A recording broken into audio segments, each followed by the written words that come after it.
Hey guys, what's up? It's your boy T for 365 Horror, and this is a horror movie discovery channel. I am just here to put as many horror movies on your watch list as possible, and we're going to be looking at every new streaming horror release for the week of September 1st. And of course, we're going to be playing catch up and getting into some of my trailer reactions. So let's get into it right now.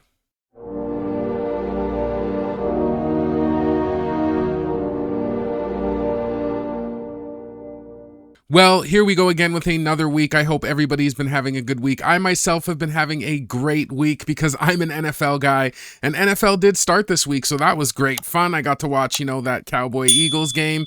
It's going to be some KC stuff tonight, and then Sunday is going to be the first Sunday for football. So being like a pretty big football nerd, I am super happy that that's back in effect. Also, I only wanted to touch on one little thing before we got into the video, and that's the fact that I saw a couple of people kind of commenting, and they've commented over the videos about me kind of illustrating if a movie kind of looks like a B movie to me. And I just want to reiterate for everybody out there that B movie doesn't mean bad at all. Personally, some of my favorite horror movies are B movies, like Terrifier Part 1 is pretty much a pseudo B horror movie, but it offers me something, right? It offers me some good gore. It offers me like shocking content. Same with the movie Found. That's a B movie, and it even has completely bad acting, but it's just got such disturbing content. I think it's the 2012 or 2011 movie Found. I've talked about it before, but it's got such disturbing content that it really still pulls me in even as a B movie. So the only reason why I really mention about the B movies is because it is an aesthetic that you kind of have to be into, right? So when I say B movie, it doesn't mean I'm disparaging the movie. It's just an aesthetic. If you take someone like my girlfriend, for example, she does not like B movies. She loves horror, but she just likes the big budget stuff. She's not really there for like insane gore like I am, or to be shocked or disturbed. So sometimes you only get that from B movies because major studio movies, they don't want to tank their rating by having just like crazy beans and franks or something crazy in there. All right, now aside from that, we are going to get into a couple of movies that I watched this week. The first movie being Together, the movie we covered last week, and it was pretty good actually. Now this is a romance film, so it's not like heavy in the romance, but you are getting like a drama feel where they kind of work on their relationship. There is a couple of good monologues where it's just about like what they want out of their future and stuff, but it is a good look at like a devolving relationship. There's some really good kind of awkward moments in the movie, and it's pretty good. It's got some pretty painful body horror, so aside from the only thing that I would say is a drawback, Franco was a little overacted in parts, so that'd be my only kind of negative towards the movie, but it is something that I do feel, if you're into more of a drama horror, is worth the watch. And the next movie I watched this week was Final Destination's Bloodlines. My girlfriend actually hadn't seen it, and this is a very good to great movie. I think that it is 100% worth the watch. It's got really good kills. It's got a good, usually with a franchise or a sequel, it's kind of tough because they have to walk a very thin line between innovation and kind of giving us more of what we loved about it. And I found that this movie did a really good job of that. They did just enough a twist of a story where you're not watching the same thing over again.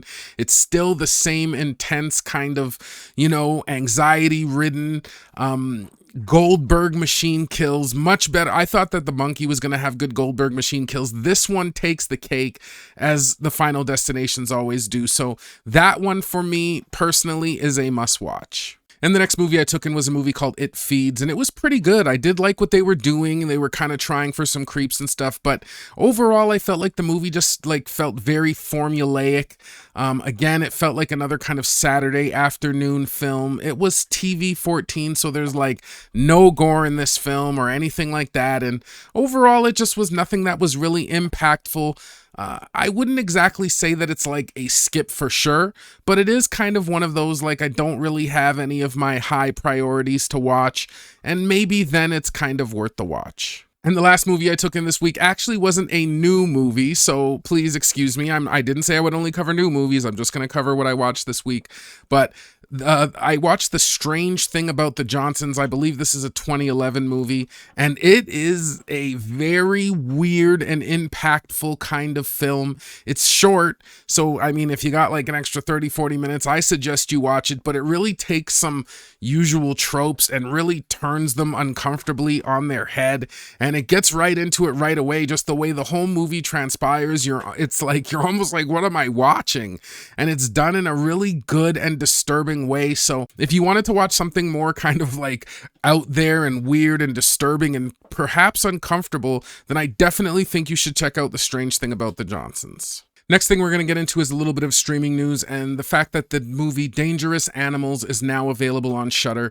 And I actually haven't really gotten a chance to watch Dangerous Animals yet, but it is one of the movies that I believe was regular to higher on my watch list. It looked pretty diabolical. I'm happy that that one's on Shudder because now I can just watch it without like a rental fee, which I'm happy about. And I definitely want to see that movie because it looks pretty good. So if you're interested in that, Shudder's your place.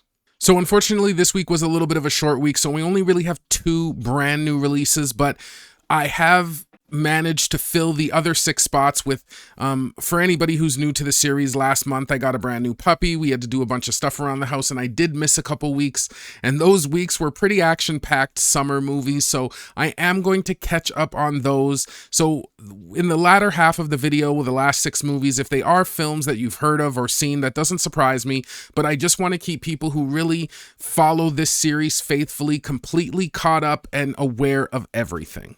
But we are going to start out with a couple of new movies. So the first movie we're going to take a look at is a straight horror named Helloween. And this movie is available on Plex. A reign of fear is coming for you. During 2016's killer clown craze, Dr. Marks and a journalist Parker trace the source to jailed serial killer Kane, recruiting followers for an anarchist movement. With Kane escaped, they race to try to stop his murderous Halloween scheme. It is directed by Phil Claydon. So yeah, I just finished watching the trailer for Helloween, and this one looks like a little bit of a middle-of-the-road clown slasher. But firstly, when it comes to this film, I actually really dug the setup because I feel like it kind of feels like The Purge with clowns, which is pretty diabolical, and it gives plenty of potential for chaos and violence. Now, when it comes to clowns, they really don't creep me out personally, but if you are one of those people who just gets kind of creeped and irked out around clowns, this one is filled with some really good creepy clown energy.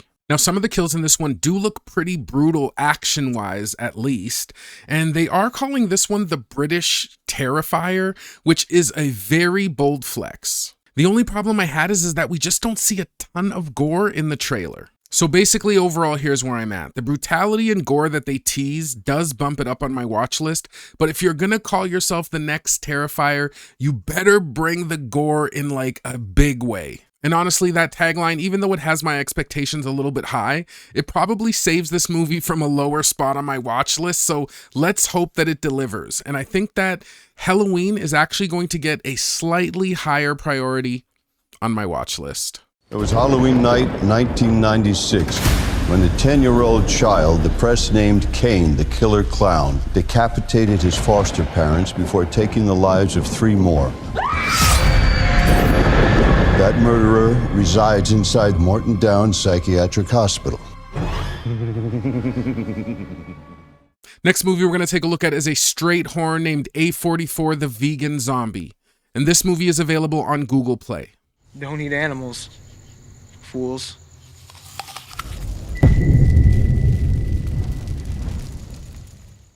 A college student is driven to find the source of a mysterious illness that appears to originate in the meat and dairy supply, which has begun to render the local community into mindless killers. It is directed by Chris Cooney. Okay, so after watching the trailer for A44 the Vegan Zombie, this one looks like an okay-ish kind of zombie flick. So I'll give credit where a little bit of credit is due, is that the zombies do look pretty like disgusting and gnarly. In a lot of the scenes, they just have a really ghastly, creepy look, and it's really enough to sell the infection. Now, I'm sure we all know from the thousands of zombie movies that a kind of outbreak isn't exactly like new territory, but I did like the vegan twist, and I think it could be something that could just give it a little bit of an interesting angle. And hopefully it ends up being different enough to really kind of set the movie apart. Now, as for the creeps and scares in the film, I just didn't see much, and being a little bit more of a B-movie presentation, it's like the edits and cuts really didn't do enough to just build the tension. And honestly, on top of that, I felt like the acting just felt a little bit wooden. So yeah, A44 might actually end up being a pretty good zombie flick, but for now, I think it's going to get a little bit of a lower spot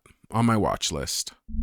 Good morning. It's a beautiful day here in Amherst. We do have some breaking news to report. There are several reports of what appears to be a stomach bug going around.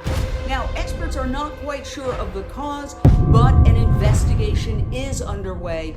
You are being advised to use discretion and stay home if you aren't feeling well. So from here on in the video, unfortunately, like I said, it was a very short week for new releases. So right now we're going to play some catch up. And the first movie we're going to play catch up with is a horror thriller named Push. And this movie's available on Shudder.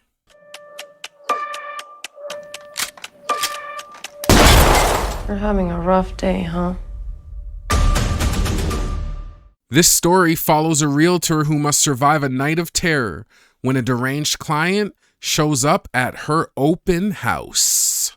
It is directed by David Charbonnet and Justin Douglas Powell. Okay, so after watching the trailer for Push, this one looks like an alright home invasion horror. Now, personally, I'm a sucker for these kind of stalker-like tales, and I really felt a couple of creeps from the way they kind of set up some scenes in the house, like the way they had the lights flicker, and then you could see kind of the villain in the background. And at first, before they really kind of divulged that it was just like a man stalking her, I actually thought it was like a little bit of a haunted house film. Now, I don't think that this is going to be the kind of slasher film that is filled with bodies dropping left and right, but if the film can manage to nail that tension, we could end up with like a solid night of terror. Overall, Push looks okay and like a competent movie, but just nothing that could be really considered top priority, so I think this one's going to also get just a little bit of a lower spot on my watch list. Trying to sell it. My boss says it's unsellable. Been on the market for years. Yeah, why is that? I guess people think it's cursed.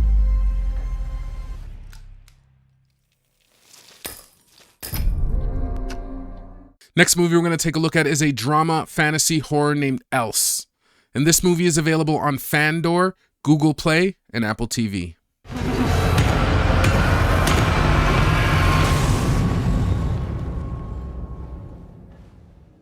A romance blossoms between an introvert and a confident woman, but their relationship faces a threat when a strange epidemic causes the infected to merge with their surroundings, trapping the couple in a shape-shifting nightmare.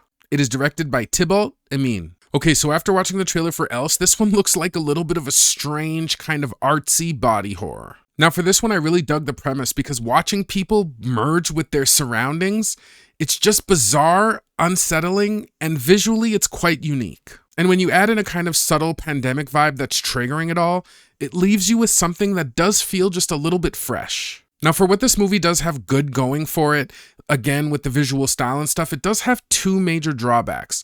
The first one is that it is a little bit too artsy, because even in the trailer, I just felt like it was teetering on being like too weird, and that could lose it some viewers. And the second thing that really threw me, again, this one's more of a personal preference, but the film is subtitled, so I did want to give a heads up and warning about that. Still, I really think Else stands out as something kind of different and original.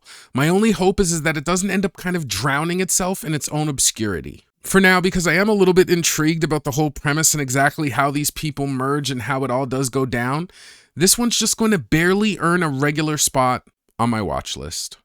Le métamorphisme est un phénomène bien connu chez les minéraux. Ce qu'on ignore encore, c'est pourquoi il s'étend aujourd'hui au monde animal. Soyez vigilants. Les premiers symptômes sont toujours identiques. Ici, les objets commencent à fusionner. On a de plus en plus de mal à ouvrir les portes. Next movie we're going to take a look at is an action horror thriller named Ziam. And this movie is available on Netflix.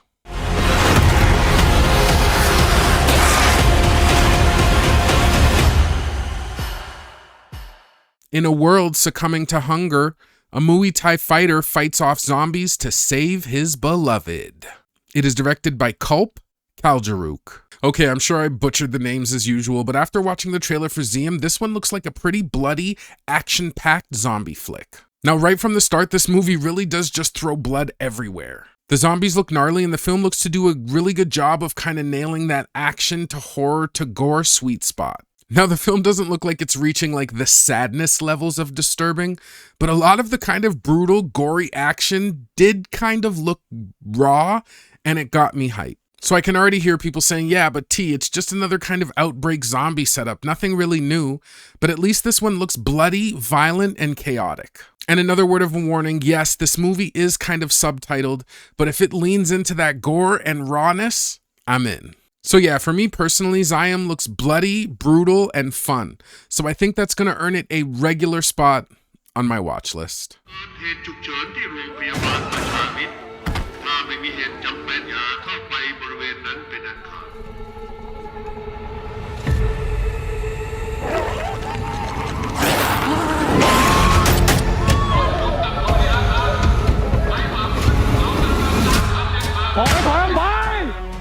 Next movie we're going to take a look at is an action comedy horror named Hotspring Sharkattack. And this movie is available on Apple TV and Prime Video.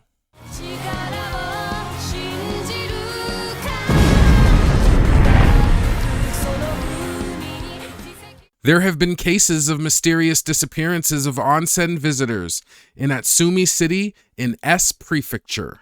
The victims were eventually found dead with signs of severe injuries to their bodies resembling a vicious shark attack. It is directed by Morihito Inoue. Alright, so after watching the trailer for Hotspring Sharkattack, this one looks like a pretty meh kind of animal horror. Right out the gate, we're hit with some really ridiculous kind of CGI and hokey shots that just didn't land. And even though I know that this movie's supposed to be comedy, I just didn't think that it kind of visually hit for me. And in the trailer, I did spot a little bit of blood, but it wasn't nearly enough. Now, again, it's just the trailer. They could put way more gore in it.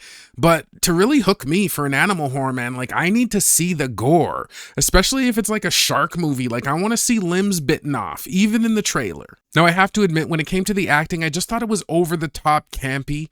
And maybe that's intentional, but just the way that it hit, like, so zanily, it just didn't click for me. And to top it off, the film has subtitles, and again, that's not inherently a bad thing, but for a movie like this, it just doesn't hit with me. So maybe if you're into like that kind of over-the-top, goofy comedy, maybe this one will fit your personality a little more. But personally for me, I think I'm going to have to leave Hotspring Sharkattack off my watch list.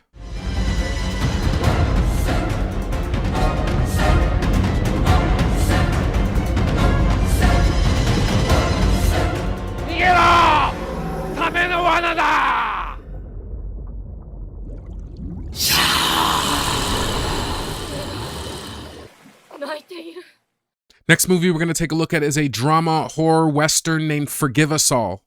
And this movie is available on Apple TV, Google Play, and Prime Video.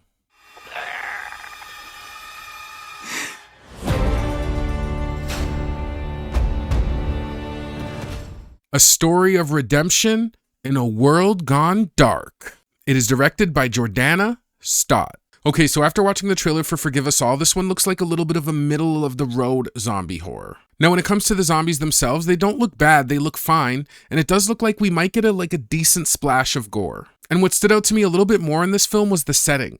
Just this post-apocalyptic kind of Western world with an edge, it looks kind of brutal. It's harsh, and just like a lot of these kind of fall of society movies, it's weirdly empty, and it carries this kind of cruel, eerie vibe. Now, the story for this one also looks engaging enough, but it was just nothing that really grabbed me. Nothing that I really saw in the trailer made me think, yeah, I gotta watch this. So while Forgive Us All looks like a decent film, it ultimately does look just a little bit forgettable. So I think this one's going to be getting a lower spot on my watch list. They say God has left us.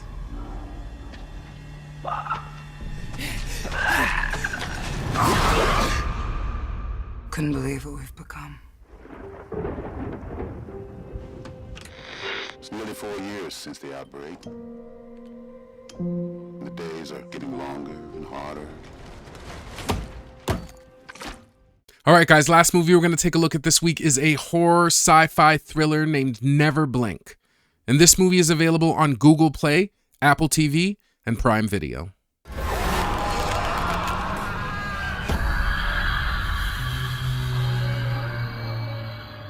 A team of medical students captures images of the world we don't see when we blink, and the results are beyond terrifying. A frightening journey into the macabre world that will make you never want to blink again.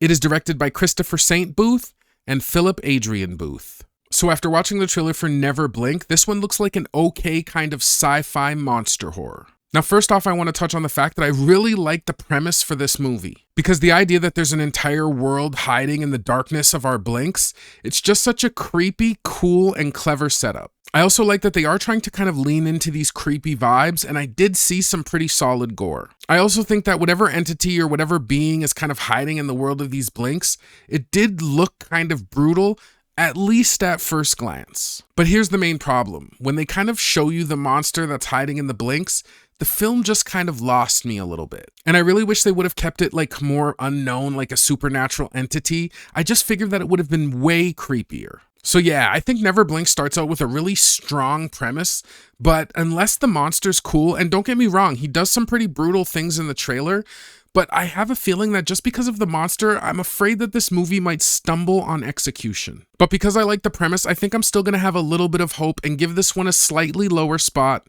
on my watch list. Blinking, scientifically known as nicottate. We average 10 blinks per minute. Each blink lasting approximately 0.3 seconds. That is 48 minutes you spend in complete darkness. Well, guys, that's going to do it for me for another episode of brand new streaming releases. I hope you enjoyed this content, and if you did find a couple of gems for your watch list, please leave me a like and subscribe. Now, if I had to make a couple of picks this week, the first pick I'm going to make is actually Helloween. And even though I know it doesn't look like the most intriguing movie, but calling it the British Terrifier actually has me intrigued, and I'm making this one solely based on the gore pick. A little side note, I did like some of the kind of British accents in the movie. Like, I don't know, just the way the clown kind of talked. I don't know, it just sounded kind of cool. So, I mean, the movie does have that going for it, but I really believe that hopefully they can really lean into something gory. I don't mind the story, you know, how they kind of have this clown infection, or maybe he's brainwashing people, but you just have a ton of these kind of murderous killer clowns, which could mean a lot of kind of victims and death. So yeah, let's just hope that we actually get a British Terrifier and something extremely disturbing and gory, and that's going to be my first pick of the week.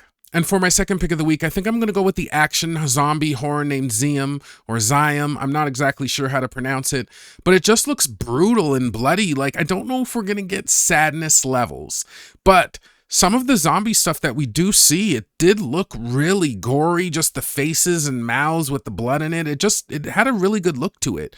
Now, if you've ever seen the movie The Sadness, the zombies, they have a certain proclivity for certain actions that really in its core will make that movie just more disturbing.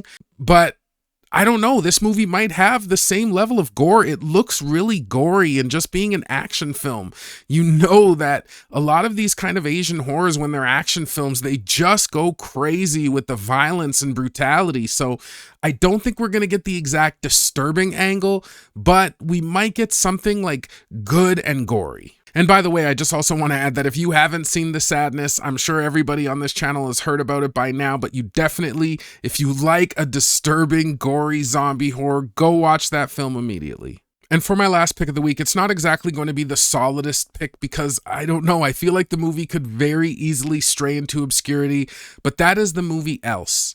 I just really love the premise. People kind of coming down with some sort of virus that makes them like merge into their surroundings, and you just see people like part of the rock and stuff. I don't know, that just feels unique. It looked visually unique, and it just could have, like, even some of the scenery, how it was almost pulsing and breathing as it like came alive.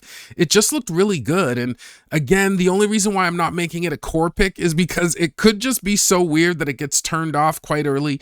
I really try not to do that because, like I said, I kind of want to take bullets for us, so I stick it out to the end. But there is some movies where halfway through I'm just like, oh man, if I didn't have this channel, this movie might get turned off. You know what I mean? But I usually like to give movies a chance to the end because you just never know how it's going to wrap up. But sometimes you just can't finish it. And this might be one of those movies, but Otherwise, other than that, I think that this movie has a really good premise, really interesting, unique take, and that's my last kind of pseudo pick for the week. Well, guys, I'm out of here for real this time as I have got a ton of movies to watch. If you made it this far into the video, thank you. I appreciate you. I hope you guys have been taking care of yourselves, and I will see you guys in the next one. Peace. Welcome to Collingwood Institute.